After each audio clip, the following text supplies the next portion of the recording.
Nuevo arranque alcista de Bitcoin, el cual se sitúa por encima de los $51.000 en apenas unas horas. En el vídeo de hoy voy a hacer un análisis de la última hora de Bitcoin, tratando los niveles de riesgo en los que se encuentra actualmente y lo que podemos esperar de cara a los próximos días en base a la historia. Bueno, ahora venimos a tratar diferentes niveles de riesgo en Bitcoin, pero primero quiero hacer un comentario sobre la última hora de Bitcoin, ya que actualmente, al menos en el momento en el que yo estoy grabando este vídeo, la criptomoneda está subiendo un 4,25%, justamente después de un día, el día de ayer, martes, donde parecía que primero podía formar una envolvente bajista en un nivel de resistencia, de doble techo. Aquí recordad que hay niveles de resistencia en gráfico semanal que fueron bastante importantes en todo el mercado bajista, sobre los 47.000, 48.000. Pues primero dio a entender que podía formar una envolvente bajista, pero luego no formó una envolvente bajista, formó una especie de low test, martillo, desaceleración, llamadlo como queráis. Pero realmente es un patrón de velas que puede ser la antesala a un movimiento de giro. Se necesitan otras confirmaciones que por motivos evidentes no han llegado, pero es cierto que se trata de un patrón de desaceleración que además, añadiendo la resistencia y el doble techo, podía haber llegado a ser más potente de lo que ha terminado siendo. Al menos ahora mismo, quedan 9 horas para que finalice este día. La realidad es que queda mucha jornada aún y del mismo modo que esta parecía muy negativa y terminó siendo normal, esta pues podría ser literalmente lo opuesto, ¿no? Justamente en una jornada, la jornada pasada, que estuvo marcada por los datos de inflación, los datos de IPC en Estados Unidos, donde se esperaba que el precio bajara el IPC bajara del 3,4% al 2,9%, y en vez de terminar en 2,9, terminó en 3,1. Es decir, fue una reducción, pero no fue tan baja como se esperaba, ¿no? Ya hablaremos mañana largo y tendido de esto, pero fue algo que no sentó nada bien a Estados Unidos. Vimos caídas cercanas en S&P 500, Nasdaq, etcétera, etcétera, del 3% incluso, algo que no es demasiado habitual, pero hoy, pues bueno, parece que se recuperan estos índices formando movimientos alcistas claros, ¿no?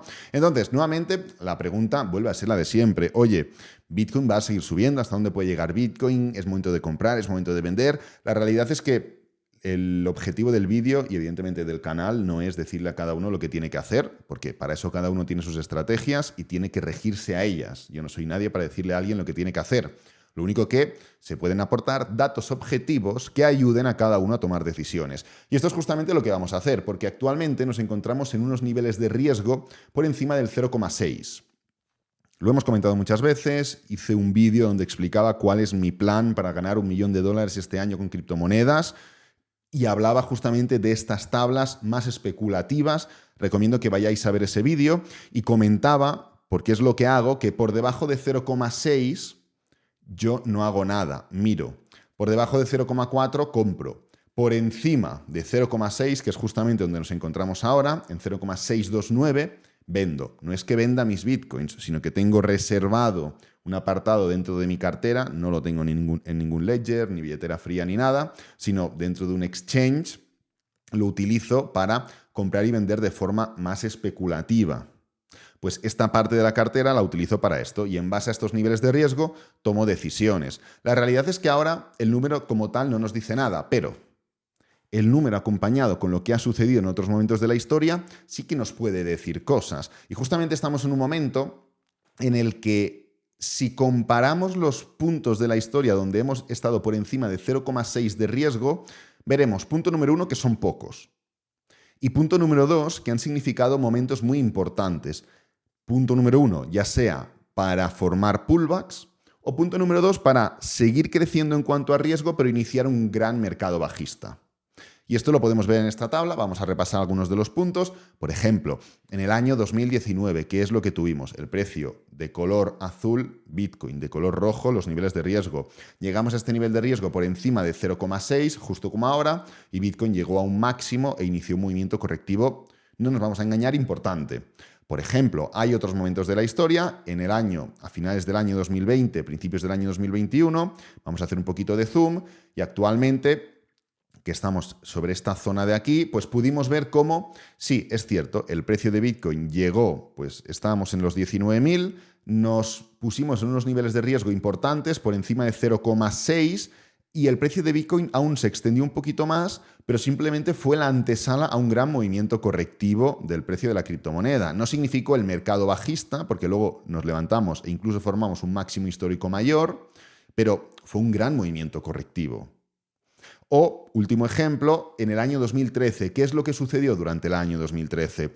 Bueno, si hacemos un poquito de zoom, podemos ver cómo el nivel de riesgo y el precio de Bitcoin iban bastante de la mano, llegamos al nivel en el que nos encontramos ahora y el precio de Bitcoin aún así, nos vamos a situar en el mismo nivel, ahí estamos, el precio de Bitcoin aún así pasó de 71 a 237, lo cual es una subida realmente importante. Pero luego, ¿qué es lo que formó? Un gran movimiento correctivo. Vamos a ir directamente al gráfico. Estamos hablando de abril del año 2013 y vamos a ver qué es lo que sucedió, simplemente porque muchas veces con Candlestick vemos las cosas mejor, ¿no? Entonces nos venimos por aquí, es esta zona de aquí, marzo, abril. Aquí tenemos el precio de Bitcoin sobre los 70, el precio llegó a subir un 270% nuevamente del tirón. En esa época, debido a la gran volatilidad que había en el mercado de criptomonedas, aún hay bastante, pero imaginaos entonces, pues estas subidas eran rápidas. Yo personalmente no la viví, pero sí que la puedo estudiar, que es algo que me gusta mucho. Entonces, después de formar este gran movimiento ascendente, ¿qué es lo que sucedió? Que el precio de Bitcoin formó una caída de un 82%. Claro, la tesitura de mercado es completamente diferente, porque en ese entonces el contexto de mercado era otro, la aceptación de las criptomonedas era otra, el punto del ciclo de Bitcoin era otro, justamente ya habíamos vivido el halving y el precio de Bitcoin desde el halving se había sobrecomprado en el momento en el que he comentado un 600%, con lo cual todo era diferente. ¿Es replicable la situación actual? No. No es replicable. Primero, el halving no viene hasta el 25 de abril, más concretamente la semana del 22 de abril. Segundo, la subida no ha sido la misma. Tercero, la madurez del mercado no ha sido la misma. Cuarto, en cuanto al pullback anterior, no es lo mismo. Estábamos en subida libre. Quiero decir, no es comparable. Con lo cual estamos viendo que en términos generales, y esto no es algo que diga yo o que explique lo que me gustaría, sino simplemente son datos objetivos. Al final, si para analizar un gráfico no utilizas datos objetivos, no sé qué podemos utilizar, pues podemos entrar y sugerir que la situación no tiene por qué verse revertida a corto plazo, es decir, mañana, pasado, esta semana, la siguiente, pero sí que en términos generales ya estamos entrando en una zona realmente compleja y delicada. Pero no solo esto, porque lo que podemos hacer es estudiar cómo se ha comportado Bitcoin en todos los años halving, o mejor dicho, actualizar esa información, porque es algo que ya hemos tratado en otros momentos del canal.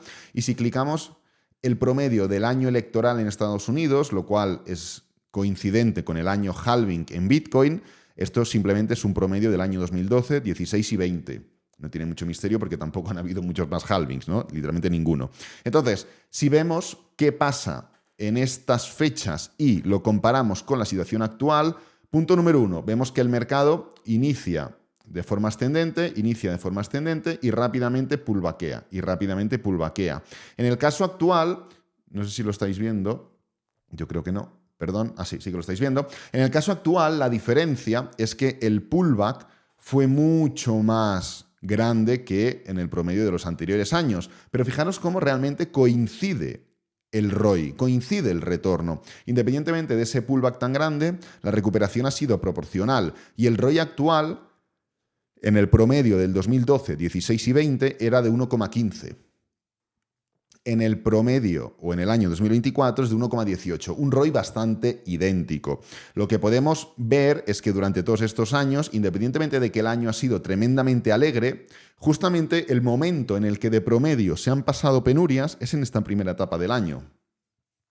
Así que, del mismo modo que comentamos el otro día y hemos comentado en tantas otras ocasiones, realmente, si queremos utilizar el contexto y el argumento, la narrativa de que el año del halving es positivo para Bitcoin, también tenemos que utilizar la narrativa de que, punto número 1, en estos momentos de la historia en cuanto a nivel de riesgo, el mercado te dice cuidado, y punto número 2, independientemente de que el año sea tremendamente positivo en los años de halving, justamente en esta primera etapa del año, coincidente además en el ROI, que esto ya es más casualidad, el precio suele formar estos movimientos correctivos. Y lo que siempre comento, Porque esto es así. El mercado es proporcional.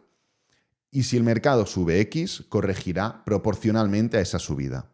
Si el mercado sube X y en vez de corregir sube otra X y otra X y otra X, y con esto no hablo de multiplicador, sino de un número X, nunca mejor dicho, luego el mercado no corregirá proporcionalmente a la primera X, corregirá proporcionalmente a todas las X que haya subido. Con lo cual, si ahora, entre comillas, nos libramos, que a mí me parece muy bien, realmente me da literalmente igual, pero si nos libramos de ese proceso correctivo mayor que podemos entender, primero, por riesgo, segundo, por comportamiento histórico, tercero, porque tenemos ahí el halving y en los momentos de halving el precio llega formando esa especie de corrección. Cuarto, porque hay tipos de interés de por medio. Quinto, por el contexto de la inflación.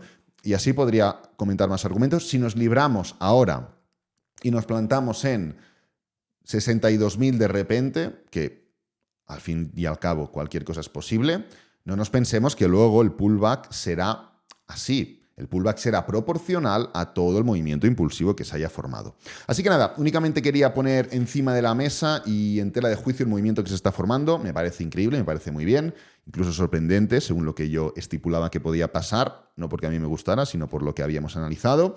Pero siguen habiendo argumentos y aún con fuerza de que se puede ver ese movimiento correctivo. Y además añado yo ese concepto y esa característica de que el mercado es proporcional. Para esto no me hace falta ningún dato objetivo ni comparar con nada de la historia. Así se mueve el mercado, a base de impulsos y pullbacks. Si subes X, corregirás una X proporcional. Voy a dejar este vídeo por aquí, espero que te haya gustado, que te haya servido, que es lo importante. Si es así, dale me gusta, suscríbete, compártelo con amigos, con la familia y nos vemos en el próximo vídeo. Adiós.